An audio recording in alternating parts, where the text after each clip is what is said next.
Hello बच्चों, UP board exam 2024 के लिए मैथ के इम्पोर्टेंट क्वेश्चनों की जो सीरीज़ शुरू की गई है उसका ये 8वां पार्ट है, जिसमें हम 5वें चैप्टर समांतर श्रेणी के बारे में अध्ययन करेंगे। इससे पहले इस चैप्टर के एक पार्ट हम देख चुके हैं। अगर आप उस वीडियो को ना देखे हो तो उन्हें देख लीजिए, जिनका लिंक डिस्क्रिप्शन में दिया हुआ है। अब आगे हम शेष बचे नियमों और क्वेश्चनों को इस पार्ट में देखेंगे। तो आइए वीडियो को शुरू करते हैं। सबसे पहले हम इस चैप्टर के जो शेष बचे नियम थे उनको देख लेते हैं। तो इस पार्ट का पहला हेडिंग है हमारा एपी के प्रथम n पदों का योग।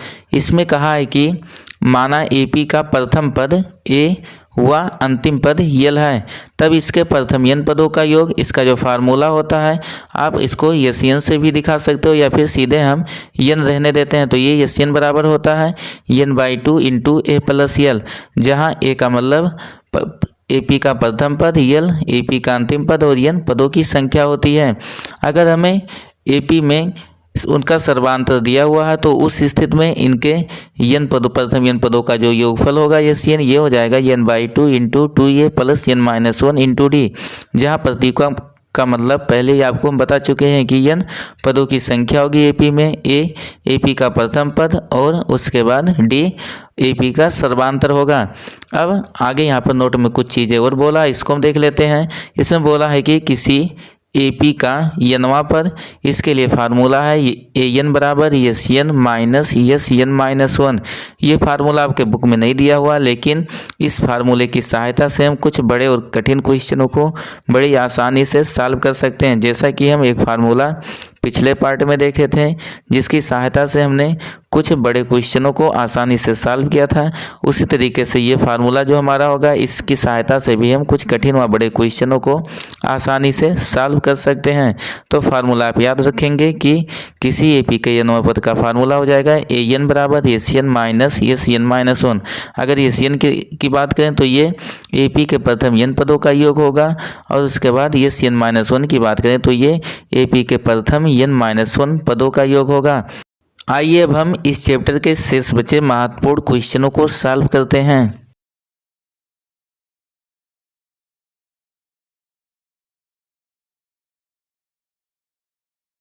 इस पार्ट का पहला क्वेश्चन है जिसमें कहा है एपी 24, 21, 18 उसके बाद डैश डैश के कितने पद लिए जाएं ताकि उनका योग 78 हो जाए। यहाँ पर हमें पदों की संख्या ज्ञात करनी है और उसके बाद इस एपी के कुछ पदों का योग दिया हुआ है। सबसे पहले हमारे क्वेश्चन में जो मान दिए हुए हैं उनको हम लिख लेते हैं।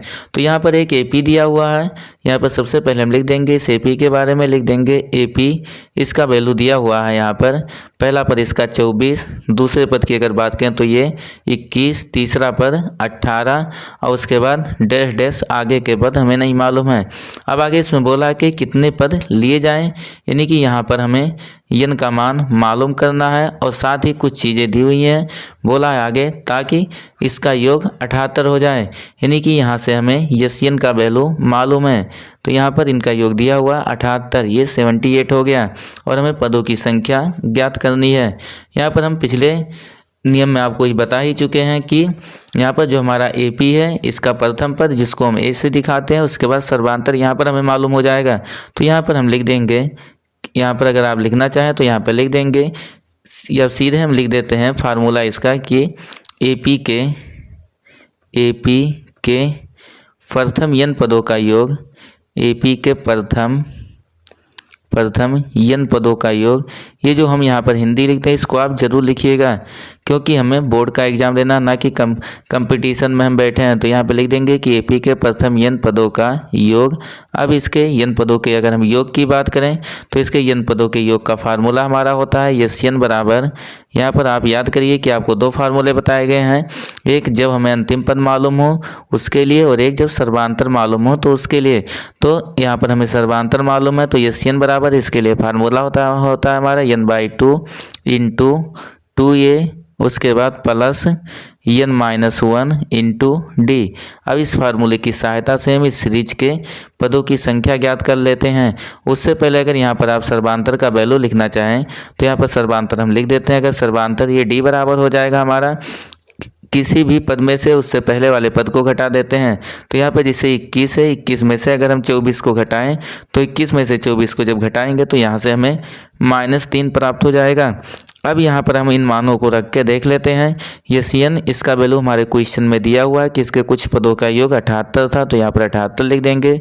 पदों की संख्या n माने हैं, ये हमें याद करना, तो यहाँ पर रहने देते हैं। ये हो जाएगा n/2। उसके बाद 2 a के मान की बात करें तो यहाँ पर क्वेश्चन में जो a का मान दिया है प्रथम पर ये 24 है, तो यहाँ पे लिख देंगे 24। उसके बाद प्लस n माइनस 1, n का मान नहीं मालूम है, रहने देते हैं। फिर d का मान -3 है तो -3 लिख देंगे। फिर कोष्टक बंद कर देते हैं। आगे अगर इसको हम सॉल्व करेंगे तो ये हो जाएगा हमारा यहाँ से 78 हो गया। उसके बाद बराबर n/2 और उसके बाद यहाँ पर जब 2 का गुणा 24 में होगा तो ये हो जाएगा हमारा 48 और उसके बाद प्लस -3 का गुणा यहाँ पर n में होगा तो यहाँ पर आप देखेंगे तो प्लस माइनस ये हमारा यहाँ से माइनस हो जाएगा। तो प्लस माइनस यहाँ पे लिख देंगे माइनस, उसके बाद 3n ये हो गया। फिर -n का गुणा -1 में होगा तो माइनस ये प्लस हो जाएगा, यानी कि प्लस ये 3 हो गया। फिर आगे इसको हम सॉल्व कर लेते हैं। आगे इसको सॉल्व करेंगे उससे पहले यहाँ पर अगर आप देखेंगे तो 2 का यहाँ पर भाग है, दूसरी तरफ जाएगा तो ये गुणा हो जाएगा, यानी कि 78 का गुणा यहाँ पर 2 में हो गया। तो 78 का गुणा अगर हम 2 में करेंगे तो ये 8 दूनी 16 यानी कि 6 हो जाएगा। फिर हासिल 1 बचेगा, फिर 2 का 7 में होगा 14 और 1 15, 156 हो जाएगा। बराबर ये हमारा n बचा। और उसके बाद आगे अगर कोष्टक के अंदर देखें तो 48 और 3 ये जब हम जोड़ेंगे तो ये हो जाएगा 51 और उसके बाद -3n हो गया। फिर आगे इसको सॉल्व कर लेते हैं। आगे सॉल्व करते हैं तो ये हो जाएगा 156। उसके बाद बराबर n का गुणा 51 में होगा तो ये हो जाएगा 51n और माइनस n का गुणा यहाँ पर 3n में होगा तो ये हो गया हमारा 3n²। अब आगे हम क्या करते हैं कि यहाँ पर जो दाएं तरफ के पद सभी हैं सबको बाएं तरफ ले आते हैं। तो 3n² माइनस में था, इसको हम बाएं तरफ लाएंगे तो प्लस में हो जाएगा। ये हो जाएगा हमारा 3n²। उसके बाद 51n प्लस में है, बाएं तरफ लाए तो ये माइनस में हो गया 51n। और उसके बाद पहले से बाएं तरफ 156 था तो यहाँ पे लिख देंगे 156। उसके बाद बराबर 0। अब हम इस क्वेश्चन को आगे यहाँ पे सॉल्व कर लेते हैं। तो यहाँ पर अगर आगे देखें तो यहाँ से सभी पदों में से 3 कॉमन हो रहा है। सबसे पहले यहाँ पर हम क्या करते हैं कि 3 से भाग कर देते हैं। तो जब हम 3 से भाग करेंगे तो यहाँ से हमें प्राप्त हो जाएगा, पहले पद में 3 से भाग हुआ, यहाँ से हमें प्राप्त हो जाएगा n²। उसके बाद माइनस यहाँ पर 3 से भाग होगा तो 51 में 3 से भाग होगा, ये प्राप्त हो जाएगा 17n। और उसके बाद प्लस 156 यहाँ पे 3 से भाग होगा तो ये हो गया हमारा 3 पचे, यहाँ पर हो जाएगा 3 पचे 15 यानी कि 5 और उसके बाद 3 दूनी 6 तो यहाँ से हमें प्राप्त हो जाएगा 52। बराबर 0 है, 0 हो गया। अब यहाँ पर n का मान ज्ञात करने के लिए हमें इस समीकरण का गुणनखंड करना होगा। यहाँ पर अगर आप देखेंगे गुणनखंड करना आप पहले ही पढ़ चुके हो। ये हमारा जो होगा 12 और उसके बाद ये 52 है, 13 और 4 में टूटेगा, 13 चौक के 52। तो यहाँ पर हम लिख सकते हैं इस प्रकार से n² और माइनस हो जाएगा 13n माइनस 4n प्लस 52 है, 52 हो जाएगा बराबर 0। अगर हम देखें तो पहले दोनों पदों से यहाँ पर n कॉमन होगा, n कॉमन लेते हैं तो ये बचेगा n - 13 और उसके बाद लास्ट के दोनों पदों से देखें तो यहाँ से 4 कॉमन होगा, -4 हम कॉमन लेते हैं तो यहाँ पर भी बच जाएगा n ये 13 बचेगा बराबर हो जाएगा 0। फिर आगे n - 13 ये दोनों पदों में है, यहाँ से हम निकाल लेते हैं इसको बाहर। तो जब n - 13 को हम यहाँ से बाहर निकालेंगे तो ये हमारे पास बचेगा n - 4 बराबर 0। अब यहाँ पर दोनों को हम बारी बारी से सॉल्व कर लेते हैं, लिख देंगे। इसलिए n एक बार हम n-13 को 0 के बराबर रखेंगे और उसके बाद इसको सॉल्व करेंगे तो यहाँ से हमें n का वैल्यू 13 प्राप्त हो जाएगा। उसके बाद दूसरा भी हम सॉल्व कर लेते हैं तो लिख देंगे या, यहाँ पर आप ध्यान देंगे और कभी भी नहीं लिखेंगे, यहाँ पर ये या होता है यानी कि n-13 0 होगा या फिर n-4 0 होगा। अब यहाँ पर हम n-4 को भी 0 के बराबर रख कर सॉल्व करते हैं तो यहाँ पर n का मान हमें मिल जाएगा, ये -4 बाएं तरफ से दाएं तरफ जाएगा तो प्लस में हो जाएगा यानी कि +4। इस प्रकार से हमने देखा कि n के हमें दो मान प्राप्त हुए, एक 13 और दूसरा 4, तो ये दोनों हमारा आंसर होगा। अगर n का मान हमें भिन्न में या फिर हम सीधे बोले हमें अपरिमेय संख्या प्राप्त हो, भिन्न प्राप्त हो या फिर परिमेय संख्या प्राप्त हो तो या कोई पूर्णांक प्राप्त हो तो उस स्थिति में जो हमारा n का मान होगा वो संभव, कुछ स्थितियों में संभव होता है और कुछ स्थितियों में ये असंभव हो जाएगा। आप इतना ध्यान रखेंगे कि n का मान n पदों की संख्या है जो कि हमेशा ये प्राकृतिक संख्या होगी। और यहाँ पर अगर हम देखें तो n के दोनों मान ये प्राकृतिक संख्या है, इसलिए यहाँ पर ये दोनों मान संभव है। तो हम लिख देंगे कि यहाँ पे अतः उपर्युक्त श्रेणी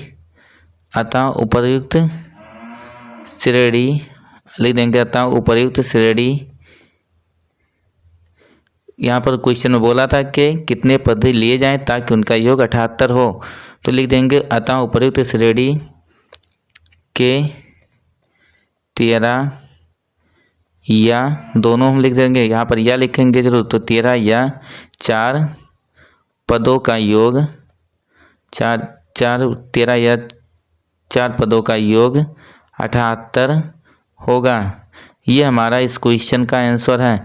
अब हम अगला क्वेश्चन देख लेते हैं।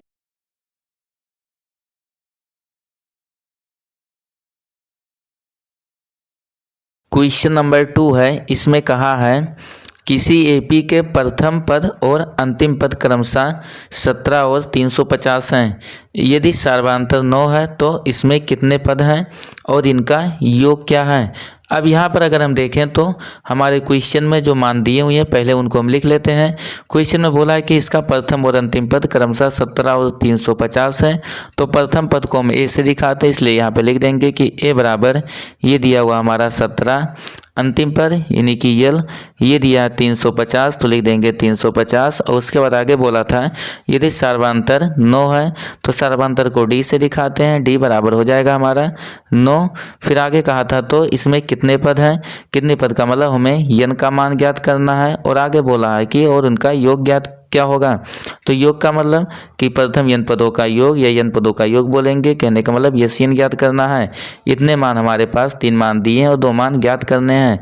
तो यहाँ पर हम यन का मान ज्ञात करने के लिए इसके यनवें पद से यन का मान ज्ञात कर सकते हैं। तो लिख देंगे कि एपी का यनवा पर या फिर अंतिम पद से भी आप इस फार्मूले को इस क्वेश्चन को आसानी से सॉल्व कर सकते हो। तो लिख देंगे एपी का अंतिम पद, और एपी के अगर अंतिम पद की हम बात करें तो एपी के अंतिम पद का फार्मूला होता है हमारा यल बराबर ए प्लस n-1 इंटू डी। अब यहाँ पर सब मान हमें मालूम है, इन मानों को हम रख देते हैं। यल इसका मान दिया 350 तो यहाँ पे लिख देंगे 350 बराबर ए का मान 17 है, 17 हो गया, प्लस n यही मान हमें मालूम करना है। उसके बाद -1 इंटू डी। अगर डी की बात करें तो यहाँ पर डी का मान भी हमारे क्वेश्चन में दिया हुआ 9 है, यहाँ पर 9 लिख देते हैं। फिर आगे इसको हम सॉल्व करेंगे। तो आगे सॉल्व करने के लिए हम क्या करते हैं कि यहाँ पर 17 ये है, इधर दाएं तरफ प्लस में, बाएं तरफ इसको ले आते हैं, माइनस में हो जाएगा तो ये हो जाएगा 350 माइनस 17। उसके बाद बराबर ये बचेगा हमारे पास n-1 इंटू 9 बचेगा। फिर आगे अगर हम देखें तो यहाँ पर ये हो जाएगा हमारा 350 में से 17 इसको हम घटा देंगे तो ये हमारे पास बचेगा 317 घट जाएगा तो ये 333 बचेगा। उसके बाद आगे यहाँ पर हम देखें तो 9 दाएं साइड में 9 से गुणा है n-1 में, दूसरी तरफ जाएगा तो ये भाग हो जाएगा। और जब ये भाग हो जाएगा यहाँ पर 9 से तो यहाँ पे लिख देंगे बटे 9 और बराबर ये हमारे पास बचा दाएं तरफ n-1।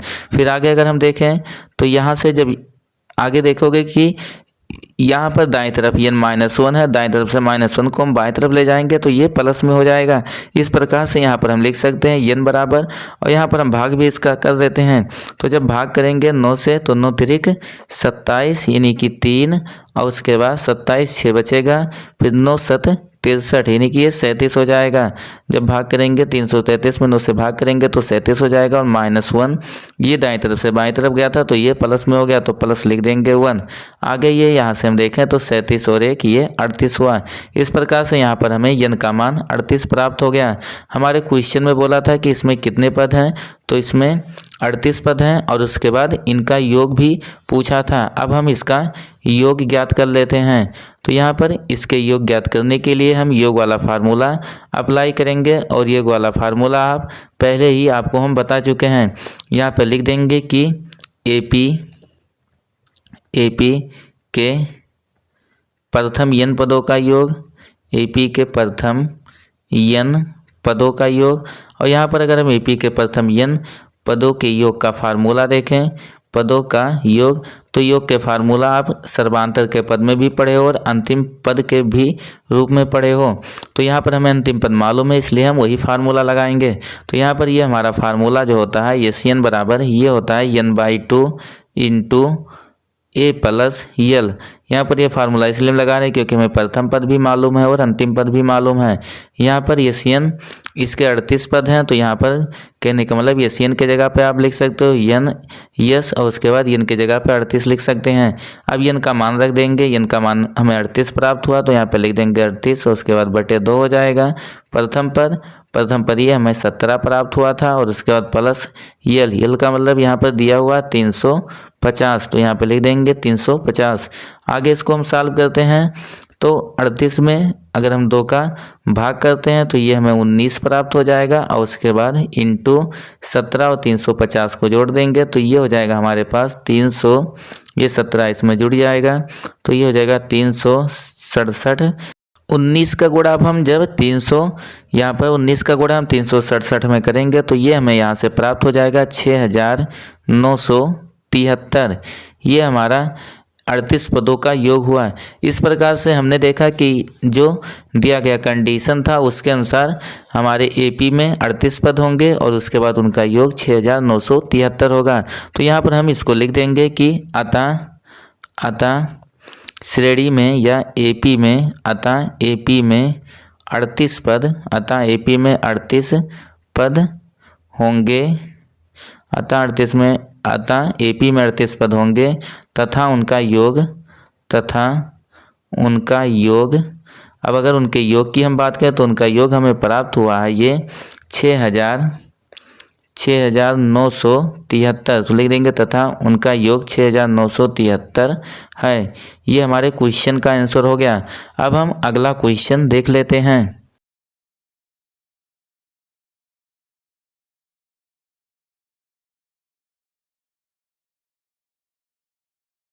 क्वेश्चन नंबर 3 में कहा है उस AP के प्रथम 51 पदों का योग ज्ञात कीजिए जिनके दूसरे और तीसरे पद क्रमशः 14 और 18 हैं।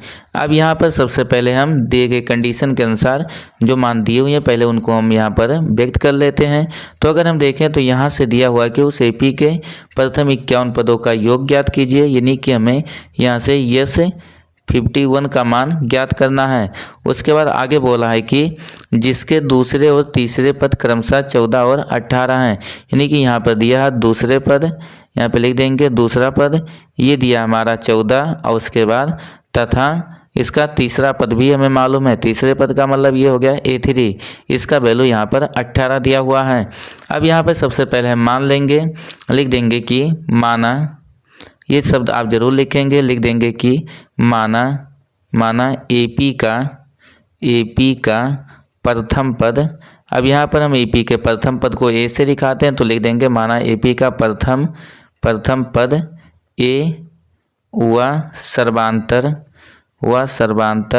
और सर्वांतर को हम D से दिखाते हैं, इसलिए यहाँ पे लिख देंगे वह सर्वांतर D है। अब यहाँ पर हम हमारे क्वेश्चन में जो दिया हुआ है उसके अनुसार हम क्वेश्चन को सॉल्व कर लेते हैं। तो हमारे क्वेश्चन में दिया हुआ था कि इस AP का दूसरा पद 14 है। तो यहाँ पर हम लिख देंगे प्रश्नानुसार ये हो जाएगा हमारा क्वेश्चन के अनुसार ये दूसरा पद यानी कि A2 इसका वैल्यू 14 दिया था, तो यहाँ पर हम 14 लिख देंगे। उसके बाद आगे अगर A2 की बात करें तो A2 बराबर हो जाएगा A प्लस यहाँ पर D होगा, क्योंकि 2 - 1 यानी कि 1 बचेगा, यानी कि A प्लस D बराबर ये हो गया 14।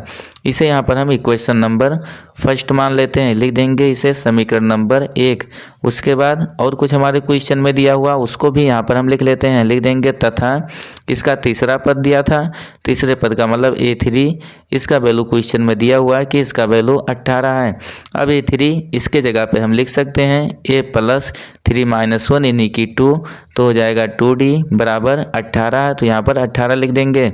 इसे इक्वेशन नंबर सेकंड मान लेते हैं। अब यहाँ पर हम किसी एक विधि चाहे विलोपन विधि या फिर प्रतिस्थापन विधि से A या फिर D का मान ज्ञात कर लेते हैं।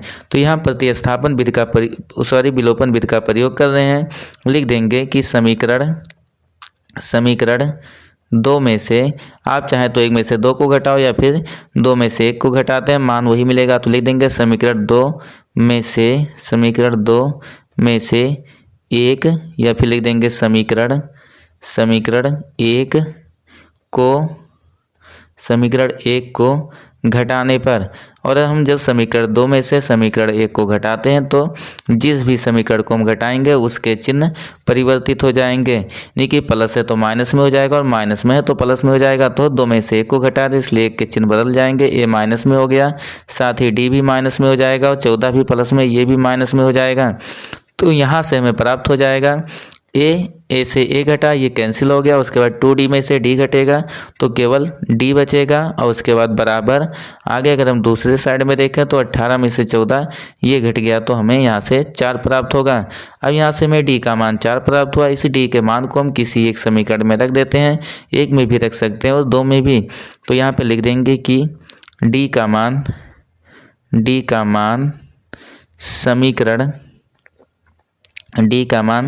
समीकरण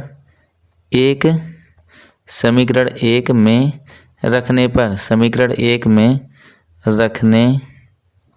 रखने पर अब अगर हम D का मान समीकरण नंबर 1 में रख देते हैं तो यहाँ से हमें प्राप्त हो जाएगा ये। यहाँ से अगर आप देखें तो पहले A था, ये हो गया हमारा A, उसके बाद प्लस D, तो यहाँ पे D के जगह पे 4 लिख देंगे बराबर ये 14 था तो 14 हो जाएगा। फिर आगे इसको अब हम आगे सॉल्व कर लेते हैं।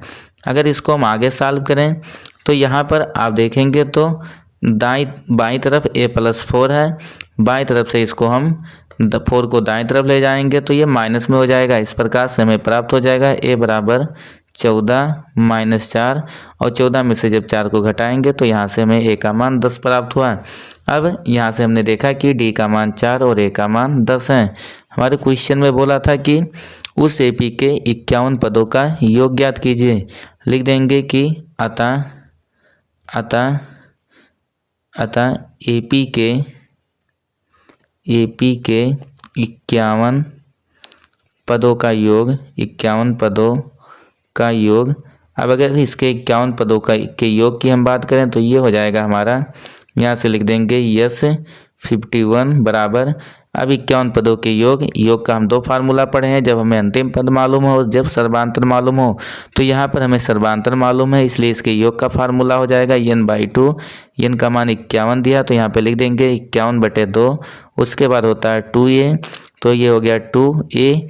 a का मान यहाँ से हमें A का मान देखें तो यहाँ पर 10 प्राप्त हुआ तो A की जगह पे 10 हो गया। उसके बाद प्लस n-1 होता है तो n की जगह पे 51 पद है तो 51 हो जाएगा। -1 इंटू D होता है और D का मान यहाँ से हमें कुछ सॉल्व करने पर 4 प्राप्त हुआ था तो यहाँ पर 4 लिख देंगे, फिर कोष्टक बंद कर देते हैं। आगे इसको अगर हम सॉल्व करें तो ये हो जाएगा हमारा 51/2। उसके बाद दूसरे साइड में अगर देखें तो यहाँ पर हो जाएगा 2 का गुणा 10 में हुआ, ये हो जाएगा हमारा 20 और उसके बाद प्लस यहाँ पर 51 में से 1 घटेगा, ये बच जाएगा 50 और उसके बाद गुणे 4 है, 4 लिख देते हैं। आगे इसको अगर हम सॉल्व करें, अच्छा उससे पहले अगर आप चाहें तो यहाँ पर 2 कॉमन लेकर इस 2 को कैंसिल कर देंगे और जब 2 को हम 2 नहीं अभी ऐसे रहने देते हैं तो ये हो जाएगा हमारा 51/2। उसके बाद यहाँ से हो जाएगा 50 का गुणा 4 में होगा, ये 200 हो जाएगा। उसके बाद प्लस 20 जुड़ जाएगा, तो यहाँ से हम लिख देंगे चाहे 200 और प्लस ये हो गया हमारा 200, यानी कि 20 प्लस 200। अब 2 कॉमन लेकर इसको हम कैंसिल कर देते हैं, या फिर ऐसे अभी भी रहने देते हैं। तो ये हो जाएगा हमारा 51/2 और उसके बाद गुणे ये हो जाएगा 220। अब 2 से जब 220 कैंसिल होगा तो यहाँ पर हमें प्राप्त हो जाएगा 51 गुणे ये हो जाएगा 110। उसके बाद 51 का गुणा जब हम 110 में कर लेते हैं, ये हो जाएगा, पहले 0 है 0 लिख देते हैं। उसके बाद 11 का गुणा 1 में हुआ, 11 होगा, जिसके जगह पे हम 1 लिख देंगे, 1 हमारा हासिल बचेगा। फिर 11 का गुणा 5 में होगा, 11 पचे 55 और 1 हासिल बचा था, यानी कि ये हो जाएगा हमारा 56। तो इस प्रकार से हमने देखा कि इसके 51 पदों का योगफल 5640 होगा, या हम बोल देंगे 5610 होगा। अब हम अगला क्वेश्चन देख लेते हैं।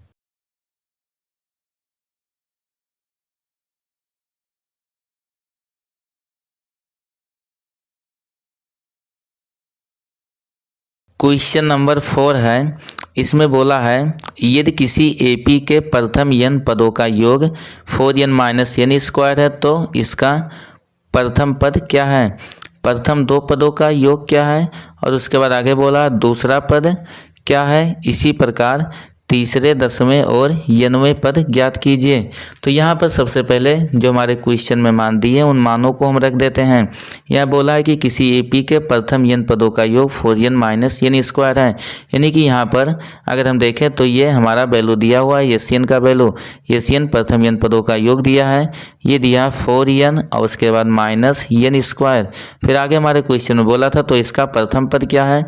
अब प्रथम पद आप ये जानते हैं कि किसी श्रेणी किसी एपी के जो प्रथम पद बोले हम या प्रथम n पदों का योग बोले, वो दोनों सेम ही होते हैं।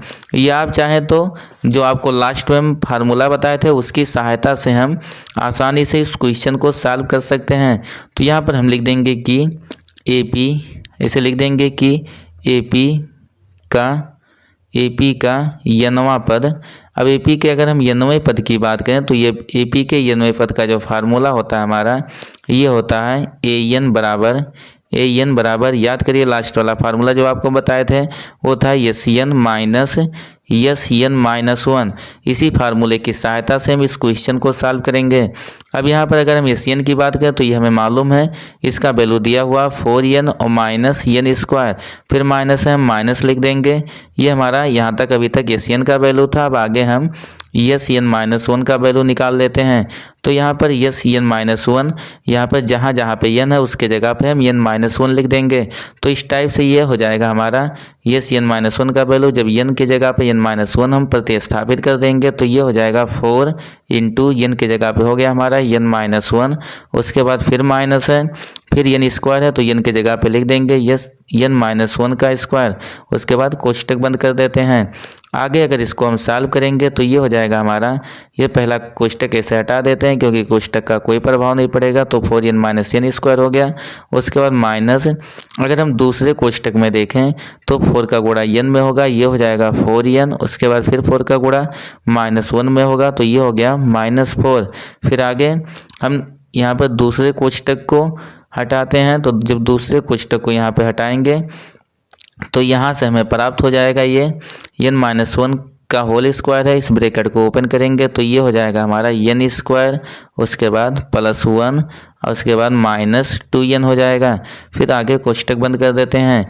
इसको आगे अगर सॉल्व करेंगे तो हो जाएगा 4n -n²। उसके बाद इस ब्रैकेट को ओपन कर लेते हैं तो माइनस का गुणा 4n में होगा, ये हो जाएगा हमारा -4n। फिर माइनस का गुणा -4 में होगा तो ये +4 हो जाएगा। फिर आगे माइनस का गुणा जब यहाँ माइनस में होगा तो ये प्लस हो जाएगा। अब हम सीधे ब्रैकेट को ओपन कर लेते हैं तो ये हो जाएगा हमारा +n² +1 और उसके बाद -2n। अब फिर यहाँ पर समान पदों को हम जोड़ या फिर घटा लेते हैं। आगे अगर यहाँ पे देखें तो 4n माइनस में और 4n प्लस में ये दोनों कैंसिल होंगे और साथ ही n² से n² भी कैंसिल हो जाएगा। और जब ये सारे पद कैंसिल हुए तो यहाँ से बचेगा हमारे पास +4 और +1, ये 5 हो गया। और उसके बाद -2n है तो -2n लिख देंगे। यहाँ से हमें इस श्रेणी का n वां पद प्राप्त हो गया 5 - 2n। अब इसकी सहायता से हम इस श्रेणी के अन्य पदों को आसानी से ज्ञात कर सकते हैं। जैसा कि हमारे क्वेश्चन में पहले ही बोला था कि इस AP के n पदों का योग 4n - n² है, तो इसका प्रथम पद क्या है। तो सबसे पहले हम इसका प्रथम पद ज्ञात कर लेते हैं। लिख देंगे यहाँ पर कि अतः प्रथम पद बोला था, तो यहाँ पर प्रथम पद इसका वैल्यू हो जाएगा हमारा A1 बोलेंगे, तो A1 AN हमें पहले से ही मालूम है। अब A1 जहाँ जहाँ पे n है उसके जगह पे 1 रख देंगे, तो यहाँ से हमें प्राप्त हो जाएगा 5 - 2 और उसके बाद n के जगह पे 1 रख देंगे। अब इसको जब आगे आप सॉल्व करोगे तो ये हो जाएगा हमारा 5 है 5 हो गया, और उसके बाद 2 का गुणा 1 में होगा, तो ये हो जाएगा -2। 5 में से 2 घटेगा, तो ये हमें प्राप्त हो जाएगा 3। तो इसका प्रथम पद हमें 3 प्राप्त हुआ। आगे बोला था कि प्रथम 2 पदों का योग क्या है। तो प्रथम 2 पदों का योग ज्ञात करने के लिए यहाँ पर क्या करते हैं, हम दूसरा पद भी ज्ञात कर लेते हैं। और दूसरा पद यहाँ पर आप ज्ञात करोगे तो ये हो जाएगा हमारा, या आप चाहो तो यहाँ पर भी दूसरा पद प्रथम 2 पदों का योग यहाँ से भी ज्ञात कर सकते हो कि यहाँ पर n के जगह पे हम यहाँ पे 2 रख देंगे, तो यहाँ पर हमें प्रथम 2 पद का योग मालूम हो जाएगा, क्योंकि यहाँ हमारे क्वेश्चन में ही n पदों का योग दिया हुआ था। तो ये प्रथम पद हो गया, यानी कि पहला आंसर हो गया हमारा। पर बोला था आगे कि प्रथम 2 पदों का योग, तो दूसरा पद भी यहाँ पर ऐसे हम ज्ञात कर लेते हैं, क्योंकि आगे हमारे क्वेश्चन में बोला है कि इसका दूसरा पद क्या है, तो हमें बाद में निकालना ही पड़ेगा, इसलिए इसी टाइम निकाल लेते हैं। तो A2 बराबर होगा, A2 बराबर जब लिखेंगे तो ये हो जाएगा 5 माइनस उसके बाद 2 है 2 हो गया इंटू n है, तो n के जगह पर भी 2 लिख देंगे, क्योंकि हमें दूसरा पद ज्ञात कर रहे हैं। अब यहाँ से ये हो जाएगा हमारा 5, उसके बाद माइनस 2 का गुणा 2 में होगा, ये 4 हो गया। फिर 5 में से 4 घटेगा, तो यहाँ से हमें 1 प्राप्त हो जाएगा। अब इसका दूसरा पद भी प्राप्त हो गया। और हमारे क्वेश्चन में बोला था कि इसके 2 पदों का योग क्या है। तो अगर हम 2 पदों के योग की बात करें तो ये 4 हो जाएगा, लिख देंगे यहाँ पर। इसलिए इसके 2 पदों का योग मतलब A1 प्लस A2, 2 पदों का योग बोला था, 2 पदों का योग हम लिख देंगे 3 + 1 और 3 और 1 इसको हम जोड़ेंगे, तो यहाँ से हमें 4 प्राप्त होगा। अब और मान जो हमें ज्ञात करने हैं उनको भी यहाँ से हम ज्ञात कर लेते हैं। तो और मानों के बारे में अगर हम बात करें तो यहाँ पे दिया हुआ है क्वेश्चन में हमारे, यहाँ बोला था इसका प्रथम 2 पदों का योग क्या है, दूसरा पद क्या है, तो ये भी ज्ञात कर लिए हैं। आगे बोला था कि इसी प्रकार तीसरे, 10वें और n वें पद ज्ञात कीजिए। अब हम अगर तीसरे पद की बात करें तो तीसरे पद का मतलब हो जाएगा A3। अब A3 अगर यहाँ पर देखें तो हो जाएगा हमारा 5, उसके बाद -2 और n के जगह पे 3 रख देंगे। इसको आगे सॉल्व करते हैं तो ये हो जाएगा 5 - 2 में से 2 का गुणा 3 में होगा, तो ये 6 हो जाएगा। फिर 5 में से अगर हम 6 को घटाते हैं तो यहाँ पर ये हो जाएगा हमारा 5 में से 6 को घटाएं तो यहाँ से हमें -1 प्राप्त होगा। अब ये इसका तीसरा पद हो गया। आगे बोला था 10वां पद और उसके बाद n वें पद ज्ञात कीजिए, तो n वां पद हम पहले ही ज्ञात कर चुके हैं, इसलिए केवल 10वां पद ज्ञात कर लेते हैं। लिख देंगे तथा A10। अगर A10 की बात करें तो ये हो जाएगा हमारा, पहले 5 है 5 लिख देंगे और उसके बाद -2n, तो 2n के जगह पे ये हो जाएगा हमारा 10 है तो 10 लिख देंगे। फिर आगे इसको सॉल्व करते हैं तो ये हो जाएगा 5 - 2 का गुणा 10 में हुआ, ये 20 हो जाएगा। और 5 में से जब 20 को हम घटाएंगे तो यहाँ से हमें -15 प्राप्त होगा। इस प्रकार से 10वां पद हमें -15 प्राप्त हुआ। अब हमारे क्वेश्चन में जितने मान ज्ञात करने के लिए बोला था उनको हमने यहाँ पर ज्ञात कर लिया। ये इस चैप्टर का लास्ट क्वेश्चन था। आप अगर इन्हीं जो क्वेश्चन हम दोनों पार्टों में मिलाकर बताए हैं, अगर इनको पढ़ लेते हैं तो बोर्ड के एग्जाम में इससे बाहर आपको क्वेश्चन देखने को नहीं मिलेंगे। अब इससे आगे का जो चैप्टर है उसको हम अगले वीडियो में देखेंगे। ये वीडियो आपको कैसा लगा कमेंट में लिखकर ज़रूर बताएं, और वीडियो आपको पसंद आया तो वीडियो को लाइक और अपने दोस्तों के साथ शेयर ज़रूर करें।